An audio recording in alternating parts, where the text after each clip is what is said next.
Ова е една од неколкуте мртви птици што тимот на Елизабет Фјус ги најде едно утро на подножието на зградата со стакло.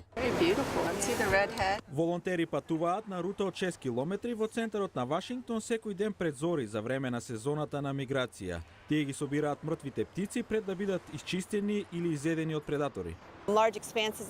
Големи стаклени површини со растенија од внатре често ги мамат птиците, тие се привлечени од светлината. Кампањата наречена "Изгасни ги светлата DC" потикнува на гасење на потребните светла додека траат миграциите. Ова се главно мали птици.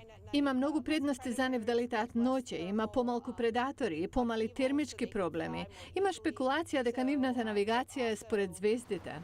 Сега во пета година Фјус вели дека кампањата покажува резултати. Некои федерални згради го почитуваат барањето за гасење на светлата. Тогаш на ова место гледаме намалување на бројот на мртви птици за 2/3. Други градови виделе слични резултати. Ен Луис е од City Wildlife. Во Чикаго со оваа кампања морталитетот на птиците е намален за 80%. Оваа година волонтерите собрале близу 400 птици само во мал дел од Вашингтон. Тие се фотографирани, замрзнати и ставени во каталог, што за кампањата е доказ за проблемот. Волонтерите велат дека нивните напори ќе донесат зголемен јавен интерес да се помогне на птиците, но и да се заштеди енергија.